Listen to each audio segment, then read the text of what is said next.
नमस्कार मंडळी. अवधूत चिंतन श्री गुरुदेव दत्त श्री स्वामी समर्थ महाराज की जय. बघा, आपण आजच्या व्हिडिओमध्ये पाहणार आहोत की अधिक मास महिन्यामधील जे महात्म्य असतं किंवा पोथी असतं ते वाचल्यामुळे आपल्याला किंवा श्रवण केल्यामुळे आपल्या आयुष्यातील दुःख, दारिद्र्य, गरिबी दूर होत असते. तसेच अधिक मासाचे पुण्यसुद्धा आपल्याला प्राप्त होत असते. त्यामुळे तुम्ही व्हिडिओ स्किप न करता शेवटपर्यंत पहा. बघा, श्री अधिक मास महात्म्य अध्याय 2 किंवा धोंड्याचे महात्मा अध्याय 2. श्री गणेशाय नमः. सूत म्हणती शौनकादिसी आता एका पुढील कथेसी काय कार्याने राजा परीक्षिताशी जाणे आले वनांतरा. त्याच्या हातून एका ऋषीचा झाला होता अपराध मानाचा. ऋषीने राजाचा सर्पदंशाचा दिला शाप भयानक.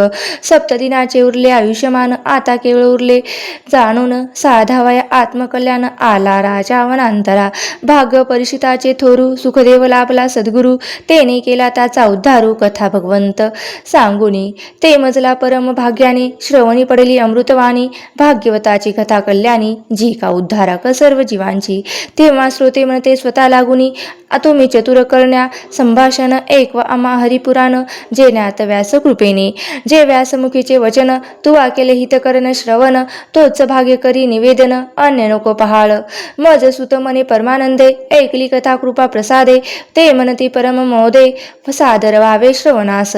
एकदा देवर्षी नारद मुनी गेले असता बद्रिकावनी भेट नर नारायणाची घेऊनी करती सुख संवाद. नारदे करती स्तुती स्तवना म्हणती अहो नारायणा तुम्ही स्वयंसिद्ध असताना काय कारण तपाचे. तुम्हीच असता सत्याचे निर्माते पालन करता सत्यव्रते आत्मरूपे जे सत्य ते सत्य साक्षी नारायण. तुम्ही असता स्वय परमेश्वर तुम्ही शरणागताचे तारणहार. मग हा श्रम व्यापार तपाचा चालविला का. तव नारदाशी सांगता नारायण ज्येष्ठांचे कनिष्ठ अनुकरण करते जगी ज्ञात नसून काय असूनी प्रश्न करसी. शब्दानुसार ज्याची कृती त्यास जग मान्य करते म्हणून आचरणाधिपूर्ती करावा बोधजनासी. तव नारद नारायणाशी म्हणती सत्ययुगी ती होती ख्याती एकाचे तप दुसऱ्या प्रती होत फलदाते. परी आता कलियुग हे आले इथले नियम सगळे वेगळे. ज्याला ज्याला स्वकर्माची फळे तेथे स्व मिळते भोगावया. लोक गुंतले कलियुगात तो विषय वासनेत मोहमायेच्या गर्देत जीव आहे अडकलेला. कलियुगी तो मनुष्य प्राणी दुःख पारभोगी जीवनी येथे नाही सुखी कोणी जो तो असे ग्रासलेला. न घडे हातून धर्माचरण न घडे ईश्वर पूजा भजन कैसे व्हावे पापशालन पदरी पुण्य पडावे. या कारणे उपाय काही असेल तरी ते सांगाया पाही. मग इच्छा मनी धरिली नाही नारायण. तुम्ही होऊनी उपकार जे जीवा कारणे हितकारक पापनाशक पुण्यवर्धक सांगा काही मार्ग तो. तरी सांगावी ही कथा जी भक्ती मार्गदर्शता ठरेल लोकोपकारा करिता. ऐकण्या अति सुंदर आतुर मी ब्रह्मसुताची ऐकुनी विनंती. नारायण ऋषी हर्षित होती म्हणती तुझे उपकार वृत्ती प्रेरक माझी निवेदनाला. प्रारंभ निवेदनास करून नारायण ऋषी नारदास सांगती कथामृते भरलेले जे जीवोद्धार करी. नारायण ऋषी म्हणती ब्रह्मसुता आठविता त्या श्रीहरी चित्ता करिता श्रवण हरी कथा होय उद्धार जीवांचा. धन्य ते गोकुळ वृंदावन जेथे खेळला वसुदेव नंदन. अनेक गोपिका न केल्या त्याचे पावन. ती श्यामल सुंदर मूर्ती साजरी अधरावरती असे बासरी. मोर पिसांचा मुकुट शिरी हरी सावळा तो छान. तेने केला असंख्य लीला आपले शत्रू मारेले वेळोवेळा. गोपिका त्या भुलविल्या रासलीला करोनिया. आपले रूप आणि ध्यानाचा आकर्षण लाविले दर्शनाचा. पुरविले कोड भाविकांचा नाना प्रकारे सुखवुनी. ते श्रीकृष्ण रूप सगुण रोकडे चित्ताकारण लावली स्वतःकडे. त्याने सकलांशी केले वेडे आकर्षित करून या. श्रीकृष्णाचे अद्भुत चरित्र व्यासानी वर्णिले असे भागवतात. ते भागवतात तेच बोधामृत आहे जीवन तारावया. तो श्रीहरीचा जो पुरुषोत्तम त्याचे चरित्र अतिउत्तम. जीव उद्धाराचे ते माध्यम श्रवण पठने सार्थकता. नारायण ऋषी म्हणती नारदाशी तेच कृष्ण चरित्र श्रवणाशी तो सादर व्हावे चित्ताशी एकाग्रते करून या. ते श्रीहरी चरित्र ऐकता दूर सारे दुःख दरिद्रता संतती संपत्ती मिळेस भक्ता या श्रवण साधने. तव नारायण एक प्रश्न करीती हा पुरुषोत्तम कोण विभूती ते सांगावे मज प्रति कृपावंत होऊनी.